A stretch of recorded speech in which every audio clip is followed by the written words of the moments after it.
नमस्कार दोस्तों। क्या कोई म्यूचुअल फंड कुछ ही सालों में 3 गुना बड़ा होकर भी टॉप पर बना रह सकता है? आज हमने पॉन India growth mid cap fund के इसी कमाल के सफर का पूरा पोस्टमार्टम करने वाले हैं। देखिए, जनवरी 2023 में इस फंड को एक नया मैनेजर मिला और तब से अब तक इसका AUM मतलब इसमें लगा हुआ कुल पैसा 3 गुना से भी ज्यादा बढ़ गया है। तो सवाल बड़ा सीधा है, इन बड़े बदलावों के बाद क्या इस फंड में अब भी वही पहले वाला दम बाकी है? चलिए पता लगाते हैं। जरा सोचकर देखिए, जनवरी 2023 में जहां इस फंड का साइज करीब 13,500 करोड़ का था, वो अब बढ़कर 44,000 करोड़ रुपए के पार जा चुका है। मतलब एक जबरदस्त छलांग। और इसी के साथ ये फंड अब अपनी मिड कैप कैटेगरी का तीसरा सबसे बड़ा खिलाड़ी बन गया है। ओके, तो चलिए अब सीधा मुद्दे पर आते हैं और इस फंड की परफॉर्मेंस का रिपोर्ट कार्ड चेक करते हैं। एक एक करके हर पहलू को देखेंगे कि क्या इसकी शानदार परफॉर्मेंस में वाकई दम है या ये सिर्फ कहने की बातें हैं। तो सबसे पहले नजर डालते हैं पिछले कुछ सालों के रिटर्न्स पर। चाहे आप 1 साल की बात करें, 3 साल की या 5 साल की, इस फंड ने हर बार अपनी कैटेगरी एवरेज और अपने बेंचमार्क इंडेक्स दोनों को अच्छी खासी मार्जिन से पीछे छोड़ा है। करीब करीब 3 से 4.5% ज्यादा रिटर्न्स दिए हैं अपनी कैटेगरी के मुकाबले। अब बात करते हैं SIP रिटर्न्स की, जो हम जैसे ज्यादातर रिटेल इन्वेस्टर्स के लिए सबसे ज्यादा मायने रखते हैं ना। तो यहां भी फंड ने कमाल का प्रदर्शन किया है। 3 और 5 साल के SIP रिटर्न्स लगभग 18 से 20% सालाना रहे हैं, जो कि एक सॉलिड आउट परफॉर्मेंस है। लेकिन देखिए, परफॉर्मेंस का असली टेस्ट तो रोलिंग रिटर्न से होता है। ये कुछ ऐसा है जैसे हम किसी क्रिकेटर की सिर्फ एक सेंचुरी नहीं, बल्कि उसकी हर पारी की कंसिस्टेंसी देख रहे हों। इससे पता चलता है कि परफॉर्मेंस तुक्के से नहीं बल्कि लगातार अच्छी आ रही है। और इस मुश्किल टेस्ट में भी ये फंड शानदार नंबरों से पास होता है।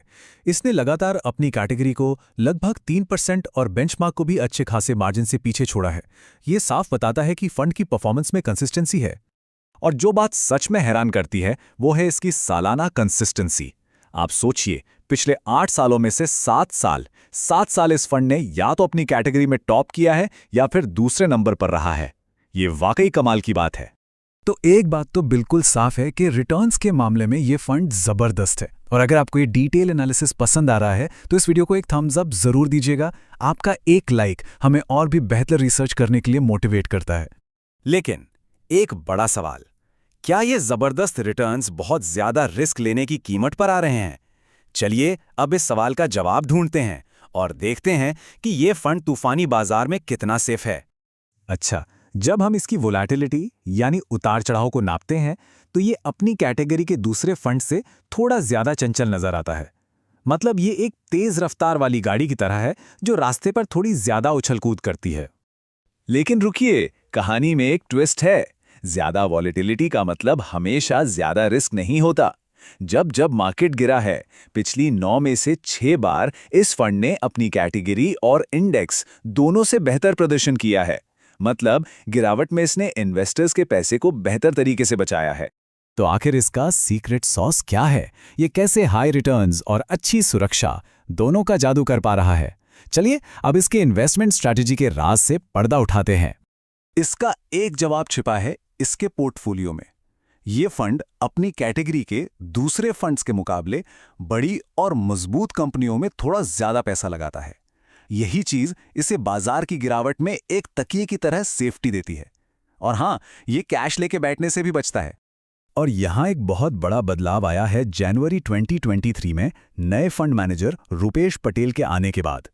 पहले जहां फंड काफी ज्यादा स्टॉक्स खरीदता बेचता था, वहीं अब इसका पोर्टफोलियो टर्नओवर सिंगल डिजिट में आ गया है। ये एक क्लासिक बाय एंड होल्ड वाली स्ट्रैटेजी है। मतलब अच्छी कंपनी खरीदो और लंबे समय तक रखो। और इस धैर्य वाली स्ट्रैटेजी का नतीजा जबरदस्त। BSE ने 621%, फोर्टिस हेल्थकेयर ने 191% और पावर फाइनेंस ने 110% जैसे शानदार रिटर्न्स दिए हैं। ये वो स्टॉक्स हैं जो सालों से पोर्टफोलियो का हिस्सा हैं और फंड की परफॉर्मेंस को आसमान पर ले जा रहे हैं। इस फंड की अप्रोच काफी अनोखी है। एक तरफ तो ये 80 से 100 स्टॉक्स रखकर रिस्क को फैलाता है, लेकिन जब सेक्टर्स की बात आती है तो ये कुछ चुने हुए सेक्टर्स पर बड़े और भरोसे वाले दांव लगाता है। मिसाल के तौर पर फाइनेंस सेक्टर को देखिए। जहां बाकी इंडस्ट्री औसतन 9% पर अटकी है, वहीं ये फंड 14% तक का दांव लगा रहा है। ये दिखाता है कि फंड मैनेजर को अपने चुने हुए सेक्टर्स पर कितना ज़्यादा भरोसा है, भले ही वो भीड़ से अलग ही क्यों न चल रहे हों। चलिए, अब इन सारी बातों को एक साथ रखकर देखते हैं, ताकि ये फैसला लेने में आसानी हो कि ये फंड आपके लिए सही है या नहीं। तो इस फंड की पहचान इन 4 पॉइंट्स में छुपी है। पहला, ये हर पैमाने पर एक कंसिस्टेंट आउट परफॉर्मर है। दूसरा, ये थोड़ा चंचल जरूर है लेकिन मुश्किल समय में बेहतरीन सुरक्षा देता है। तीसरा, ये हाई कन्विक्शन के साथ बाय एंड होल्ड स्ट्रेटेजी अपनाता है। और चौथा, ये बिना ज्यादा भागादौड़ी के सब्र के साथ रिटर्न्स डिलीवर करता है। तो अब सबसे ज़रूरी सवाल, क्या आपके इन्वेस्टमेंट स्टाइल को ये हाई कन्विक्शन और धैर्य वाली स्ट्रैटेजी सूट करती है? इसका जवाब सिर्फ आपको अपने फाइनेंशियल लक्ष्यों और रिस्क लेने की क्षमता को देखकर ही मिलेगा। तो दोस्तों, ये था आज का वीडियो। अगर आपको ये इन्फॉर्मेशन वैल्यूएबल लगी हो तो लाइक जरूर करिए।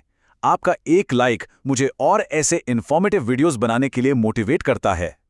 अगर कोई डाउट, सजेशन या ओपिनियन हो तो कमेंट में जरूर लिखिए। इस वीडियो को शेयर करिए उन लोगों के साथ जो अपने पैसों को सही डायरेक्शन में इन्वेस्ट करना चाहते हैं। चैनल को सब्सक्राइब करना ना भूलें, क्योंकि यहां हम बात करते हैं स्मार्ट इन्वेस्टिंग और फाइनेंशियल अवेयरनेस की। Thanks for watching. धन्यवाद। इस वीडियो में दी गई सारी जानकारी सिर्फ एजुकेशनल पर्पस के लिए है। मैं कोई सेबी रजिस्टर्ड इन्वेस्टमेंट एडवाइजर नहीं हूं। स्टॉक मार्केट और mutual fund investments market risks के सब्जेक्ट होते हैं।